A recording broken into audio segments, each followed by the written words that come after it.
Assalamualaikum warahmatullahi wabarakatuh. Bismillah, malam ini sangat lengkap. Namun ada satu tuntutan sebagaimana yang tadi disampaikan oleh baik Pak Malik, Pak Imam Asep dan lain-lain. Bagaimana kita memahami sebuah masalah secara utuh, itu satu. Kemudian yang kedua, bagaimana kita mensosialisasikannya, mengkomunikasikannya kembali. Dan yang ketiga, kapan akan dilakukan? Nah ini. Baik, saya dua poin besar. Yang pertama Yasin, yang kedua Abu Darda. Tatkala kita berbicara masalah Yasin, ada 5 bagan besar. Kalau kita ingin mencoba sistematis menyampaikannya, cara ada morosat. Ada 5 bagan besar. Yang pertama, tatkala kita berbicara Yasin, jangan dilepaskan dari Al-Quran. Kenapa Bapak potong begitu saja Al-Quran? Walaupun bagaimana, Yasin itu bagian dari Al-Quran. Al-Quran, keyakinan kita, bukanlah makhluk. Ini harus yakin kita. Oleh karena bukan makhluk, posisinya berbeda Al-Quran itu dari omongan-omongan lainnya. Saya khawatir saking nekatnya nanti Wahabi itu akan terjadi satu masa di mana Yasin pun akan dimanipulasi oleh mereka. Hadis mana sih yang tidak dimanipulasi? Kitab-kitab mana sih yang tidak dimanipulasi? Suatu ketika akan sampai ke sana. Jadi terjadi sebuah proses yang sistematis untuk melakukan pendegradasian Al-Quran. Ini yang harus menjadi bahan keyakinan kita, bahwa Al-Quran itu bukan makhluk. Yang kedua, yang perlu kita yakin, walaupun hanya satu ayat di dalam Al-Quran dan isi dari ayat tersebut berkaitan dengan hal-hal yang buruk, tetap itu Al-Quran. Betul nggak? Satu ayat saja itu tetap Al-Quran.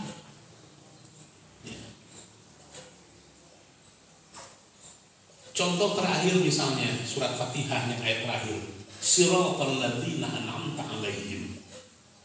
Wattauta ghairil maghdubi 'alaihim waladdallin, itu memiliki konotasi yang negatif, tetapi itu tetap ayat Quran.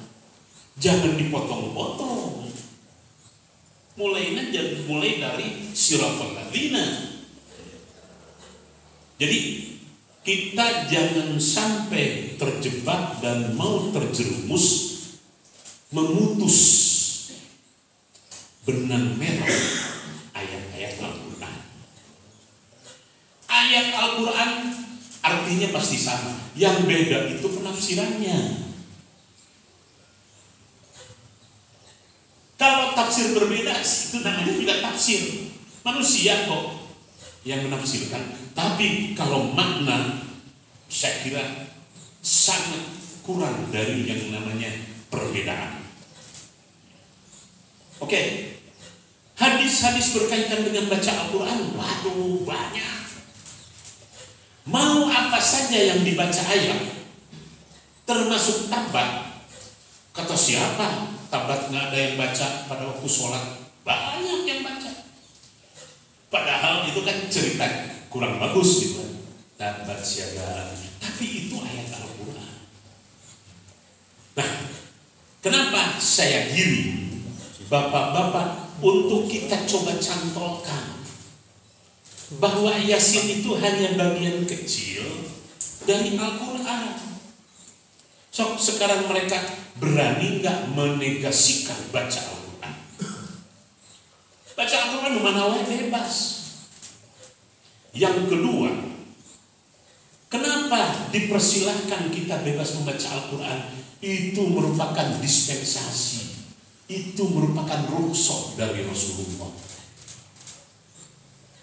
Siapa yang menentukan adanya klasifikasi Al-Quran? Rasulullah.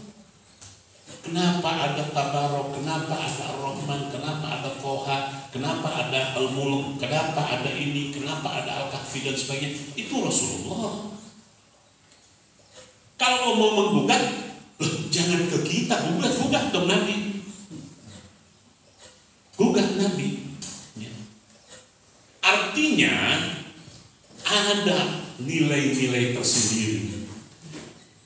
Analogi yang sederhana saja, kita akan kebingungan kalau mata uang sama semuanya. Ari duit nama kertas kabeh oge Pak Oji. Tapi lamun dibere angka hiji 0,3 jeung dibere angka hiji 0,5 beda. Betul nggak? Salembar sarua. Ya duit kulantaran orang ngabodoh 1.000 teh kalima we. Aya mere deui 0,5 100.000. Padahal satu lembar sama-sama. Nah, di hadapan Rasulullah yang sangat tahu asrar Al-Quran, rahasia-rahasia Al-Quran, Allah sampaikan melalui yang namanya, apakah itu bentuknya wahyu atau bagaimana? Kalau wahyu jelas Al-Quran. Tetapi kan tidak semua. In huwa illa wahyu itu. Kenapa kita harus menolak kelebihan-kelebihan ayat-ayat Al-Quran? Ada yang Al-Ikhlas, karena senang Rasulullah sampaikan ini. Jadi nilai surat itu Rasulullah sendiri yang menyampaikan. Kenapa Rasulullah menyampaikan dari sekian ayat Al-Quran tidak ada yang bisa menempati posisi yang lebih tinggi selain ayat kursi. Dijelaskanlah oleh para ulama kenapa ayat kursi kok punya posisi yang tinggi. Oleh para penafsir, oleh para mufassir dijelaskan karena satu-satunya ayat selain surat Al-Ikhlas hanya fokus kepada Allah. Itu berkaitan dengan eksistensi Allah. Itu berkaitan dengan keberadaan Allah. Nah, itu siapa yang menjelaskan? Rasulullah. Nah, ini nanti akan dilihat tadi Pak Deden mencoba menyampaikan dari asbabun nuzulnya. Memang asbabun nuzul Yasin setelah surat Jin, tetapi posisi Yasin di dalam Al-Quran yang utuh yang 114 Ba'da Fatir. Kalau turunnya sesudah surat Jin baru Yasin. Tapi kalau dalam posisi Al-Quran yang 114 keberadaannya sesudah sholat Fatir. Mereka berusaha memotong supaya tidak ada kaitan Fatir dengan Yasin. Nah, terpaksa ini kita harus menggeluti tafsir-tafsir ya. Yang agak sedikit nyerempet tafsir Pak Brori. Kemana Pak Brori kok hari ini nggak datangnya? Pak, ini ditanyakan Pak Jenal kan Profesor Wahbah Zuhail ini Pak Brori ini peminatnya. Nah, Pak Brori itu Profesor Wahbah itu mencoba berkait-kaitan termasuk Quraisy Shihab ya. Jadi ada yang dicoba dipotong. Belum dari sisi kandungan Yasin. Dari kandungan walaupun tadi secara garis besar ada 3 kelompok besar makna Yasin ya, yang oleh Pak Deden itu dari sisi kandungan makna. Tapi dari sisi kandungan yang lainnya masuk kata per kata sudah dijelaskan tadi. Kenapa Allah sampai menggunakan kata qasam? Yasin wal Qur'anil Hakim. kata kosam di sana. Kemudian kenapa akhirnya Yasin para ulama lebih sepakat itu sebagai nama dari Rasulullah? Baru disambungkannya di ayat ketiganya. Yasin innaka laminal mursalin, dan seterusnya dan seterusnya. Nah, adapun setiap makna punya nilai, punya makna, punya rahasia, punya potensi. Hampir semua ayat Al-Quran itu punya potensi, punya energi. Sekarang yang jadi pertanyaan, boleh nggak ayat Al-Quran dijadikan doa? Boleh nggak ayat Al-Quran dijadikan doa? Boleh. Baik, pertanyaan yang kedua, sebagian besar doa dari mana? Kenapa mereka kalau sudah Rabbana atina fid dunya hasanah, itu ayat Al-Quran. Rabbana la tuzigh qulubana ba'da idh hadaitana, ayat Al-Quran. Kok kenapa Yasin yang utuh tidak boleh dijadikan doa? Oleh karena itu yang kedua, kita masuk tentang Yasin. Nah, singkat-singkat saja. Yasin tadi secara sepintas sudah saya jelaskan. Kenapa kok didiskreditkan? Kenapa dinegasikan? Kenapa disingkirkan? Hadis berkaitan dengan Yasin yang lebih sahih itu hadis Muslim. Sementara yang mereka gunakan hadis Dailami. Hadis Imam Dailami statusnya hasan. Sahih Muslim hadisnya sahih. Orang pesantrenan tingkat sanawiyah sudah paham, gak mungkin hasan mengungguli sahih. Kenapa mereka sembunyikan sebagaimana yang disampaikan oleh Pak Sepso? Hadisnya sahih Muslim tentang Yasin. Yang mereka angkat Dailami. Oke, salah satu di antaranya tadi hayang cau di anjing karena cau.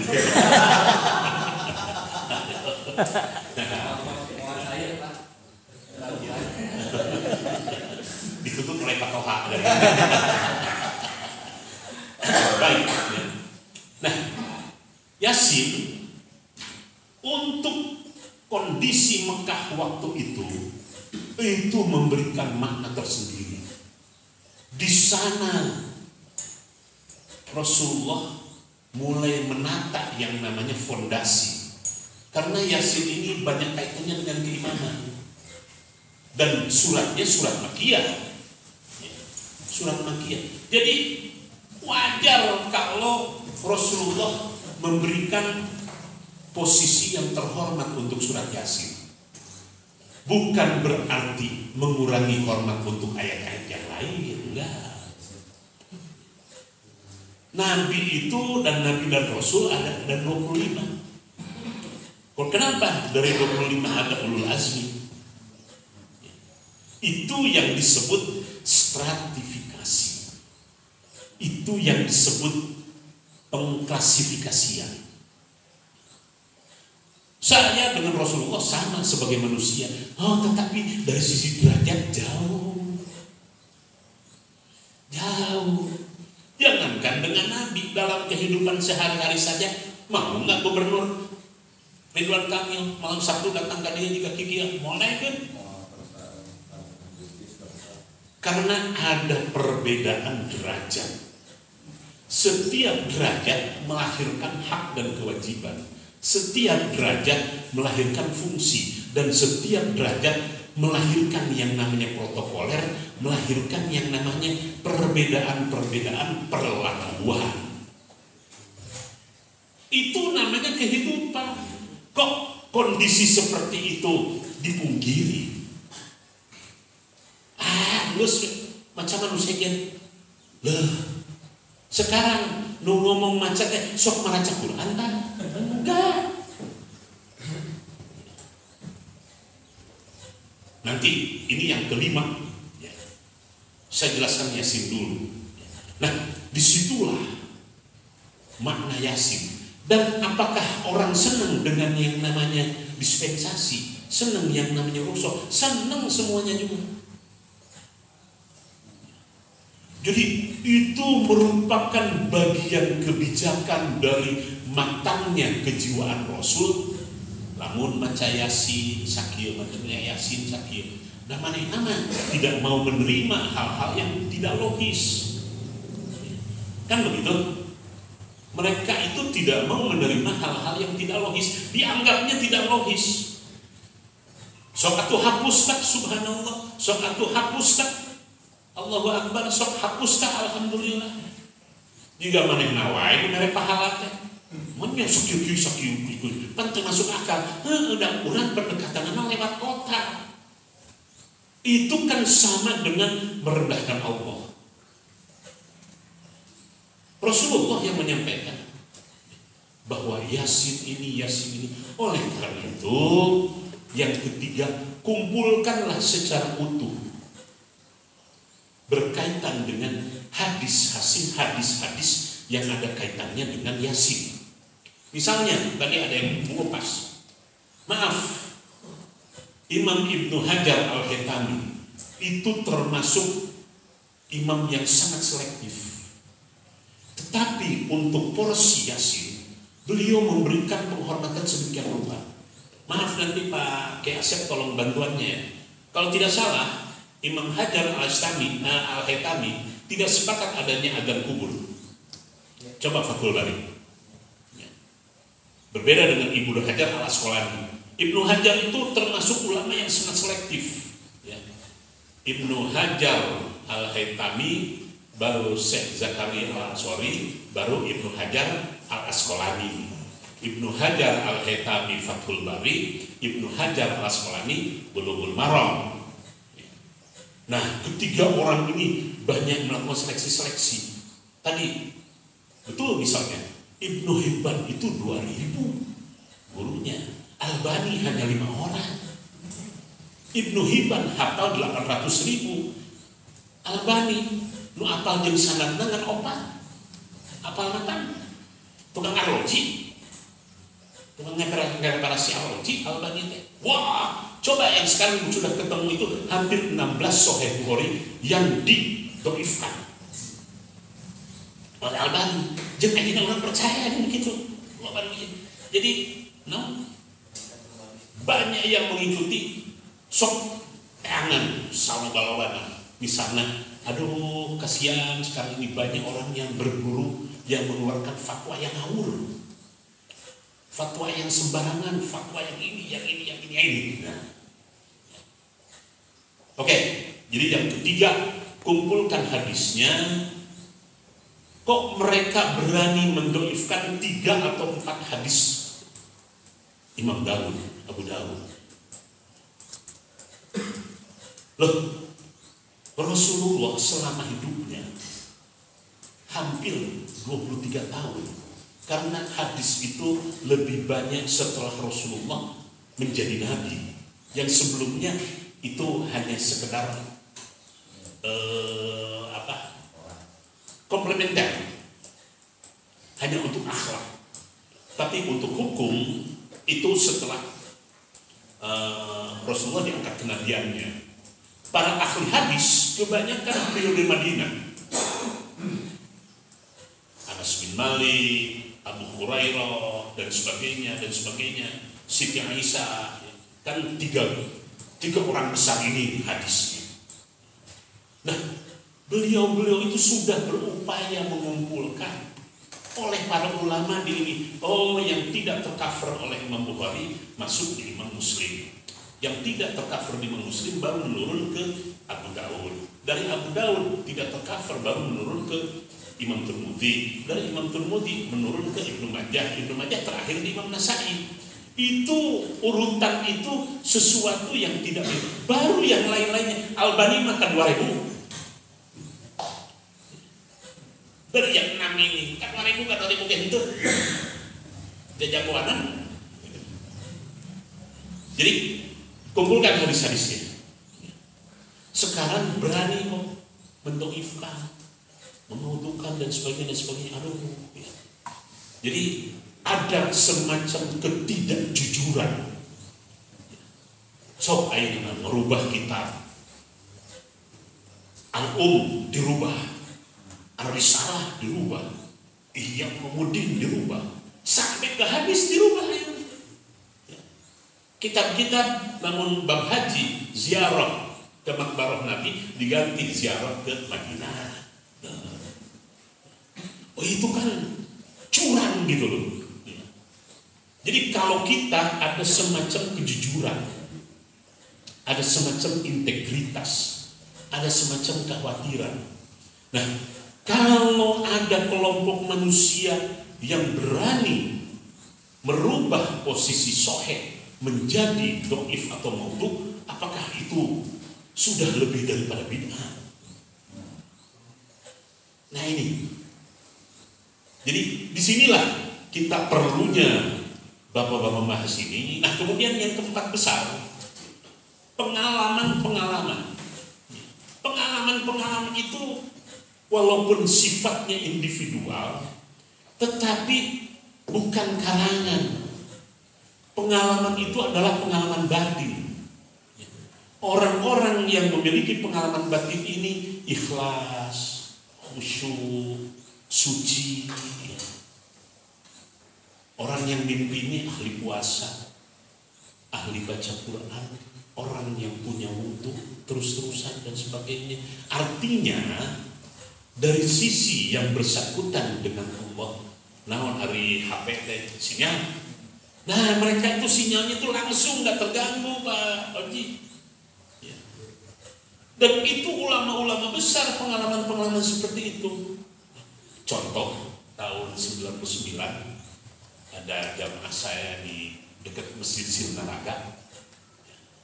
Aduh Pak Habib abdi teh dipoyokan wae eta mah nu jadi ketua DKM na ieu teh daripada maca Yasin mah abuskeun Yasin teh abuskeun kana kloset. Akhirnya orang itu waktu akan meninggal 3 bulan pantatnya itu semacam busuk gitu. Aduh batin didinya hareing deui. Tetapi gerakan kita dengan gerakan mereka jauh. Kita punya 50 yang ngomong 5 orang, mereka punya 1000 ngomong 1000-1000. Setiap kesempatan. Apakah kita tiap waktu? Enggak. Ya wajar kalau mereka terus masuk. Nah, ada sebuah pengalaman batin yang itu sangat berkaitan dengan potensi dan energi yang ada pada ayat-ayat Al-Quran. Yakin nggak kita? Ya. Kalau kita yakin bahwa setiap ayat Al-Quran itu sesuatu yang tidak bisa dinafikan, setiap ayat Al-Quran ada sepotensi, ada energi. Ada sebuah kekuatan yang di luar yang sangat luar biasa. Dan itu artinya lebih kuat daripada teori karena ini bersifat empirical, bersifat pengalaman-pengalaman pribadi. Tadi disampaikan oleh Pak Din, lebih banyak daripada itu lagi. Oke. Kenapa ayat Al-Quran tidak percaya? Kenapa resep dokter percaya? Kenapa ayat Al-Quran tidak percaya? Kenapa yoga percaya? Kalau ada gerakan ini, kalau gerakan ini, kalau kita mengeluarkan ini. Loh, doa itu sama kekuatannya dengan Quran. Kok kenapa harus dipisah antara Al-Quran dengan doa? Itu kan tadi potensi, energi, sebuah kekuatan. Wah, ahlinya ini Pak Hasim. Yang mencoba mengupas energi yang ada dalam Al-Quran.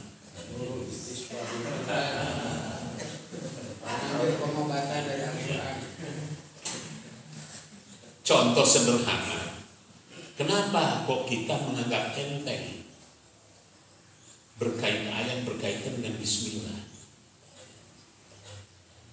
Kullu amrin dibalin la yubda'u fi bismillah fahuwa aqta.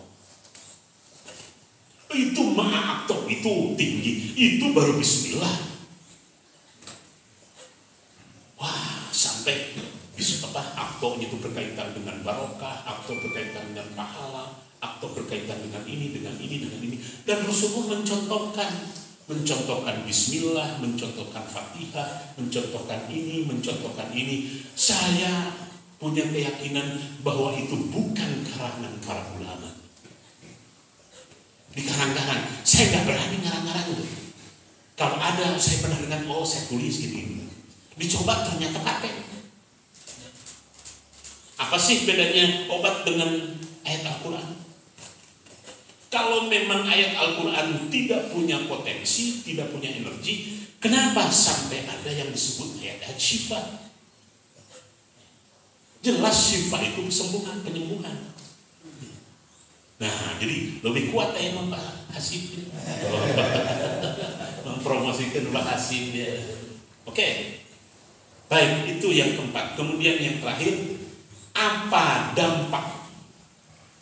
Kita harus berani mengeluarkan sebuah sintesa, sebuah analisa. Kalau dibiarkan terus, orang yang melarang membaca Yasin, dampaknya nanti lama-lama akan mengarah ke orang tidak mau membaca Al-Quran. Jadi, kira lamun aliran Pabasit aliran berpikir dialog Nagus Bahala. Ayeuna daripada maca Yasin, mending kene ghibah. Mending kene ngomongkeun batur. Itu kan. Anggeus di Yasin. Apa yang terjadi? Akhirnya orang itu ghibah. Orang itu ngobrol untuk ngobrol. Padahal sekarang ini Yasin akan dirasakan menjadi sebuah kebutuhan untuk alat perekat yang namanya kehidupan sosial. Da urang teh ayeuna geus mulai individual. Dina mobil, dina angkot, di setengah ngobrol. Cik sugan ayah teh dina angkot nu dibaca teh Yasin. Gitu. Masjid semakin kosong, ini semakin ini semakin ini.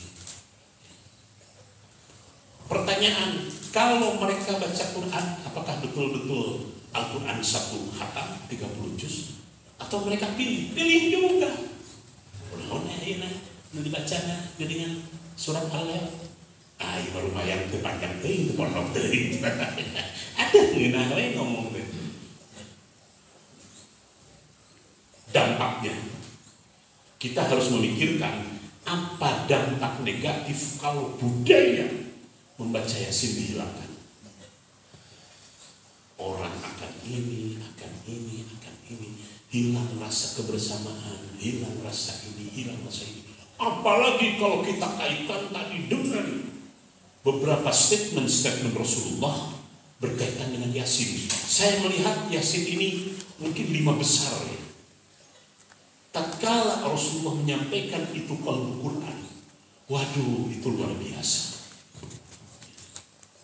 Itu sebuah statement yang sangat menempatkan posisi Yasin sedemikian rupa. Jantung, kalbu, hati. Nah, sekarang hanya karena otak itu dijatuhkan semuanya. Jadi Rasulullah menang hese capek ngangkat tak ayeuna digubrakkeun ku Pak Oji. Menerima enggak Pak Oji?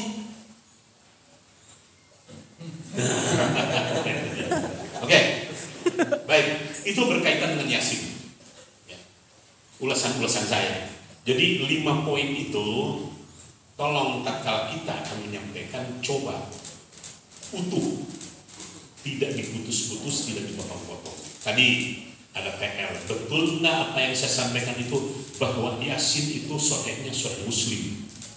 Kok kenapa harus dikalahkan dengan hadis Imam Belani? Baik, yang kedua Abu Darda. Abu Darda ini termasuk salah satu sahabat yang di hadapan para sahabat itu sebagai Quran berjalan. Orang yang paling konsisten dan konsekuen mengamalkan apa-apa yang ada di dalam Al-Quran, itu sahabat Abu Darda. Sahabat Ubay bin Ka'ab sudah saya jelaskan, sahabat Zaid bin Haritsah sudah saya jelaskan, sahabat Anas bin Malik sudah saya jelaskan, sahabat Abu Hurairah sudah jelaskan. Nah sekarang kita fokus tokoh kita Abu Darda. Dia dikenal sebagai khotib yang adil, dan kalau saya boleh mengatakan, beliaulah pionir daripada hidup sederhana atau hidup zuhud. Namanya sahabat Abu Darda. Jadi sahabat Abu Darda ini masuk Islamnya setelah perang Badar. Beliau awal mulanya seorang saudagar. Sejak zaman jahiliyah beliau ini berkawan dekat dengan Abdullah bin Rawaha. Dia seorang saudagar. Saat ini sahabat Abdullah lebih duluan Islam. Suatu ketika muncul sikap nakal dari sahabat Abdullah bin Rawaha bersama sahabat Muhammad bin Maslamah, dua orang. Sahabat Abdullah bin Rawaha dan sahabat Muhammad bin Maslamah iseng, yuk orang dari mana si Darda, orang hancurkan patung-patungnya. Jadi ini cerita masuk Islamnya sahabat Abu Darda. Dan pada zuhur dihancurkan, tak patung-patung berperserakan di rumah itu. Sore pulanglah Abu Darda. Langsung karena ada sebuah kerinduan terhadap Tuhannya, langsung masuk rumah itu, masuk ke tempat patung-patungnya. Kaget, ya Allah, kok Tuhanku hancur semua. Dikumpulkan keping demi keping, dikumpulkan sambil nangis Abu Darda. Kok Tuhanku seperti ini? Istrinya yang namanya Ummu Darda ini termasuk salah seorang istri yang puncak kesabarannya luar biasa, cantik dan setianya. Waktu akan meninggal Abu Darda minta Ummu Darda, ya Allah, kalau aku di dunia ini bersama-sama suamiku Abu Darda, tolong aku kalaupun di surga nanti aku ingin dengan Abu Darda lagi. Tapi sekian, padahal dari sebuah kehidupan yang sangat gemerlap karena saudagar besar. Itu sampai hilang kecantikan Abu Darda karena hidup prihatin. Cik korosina pangkatikan lemah nantung saya nggak cantik. Saya izinkan ya, saya sambil duduk. Ya, oke, kita lanjutkan.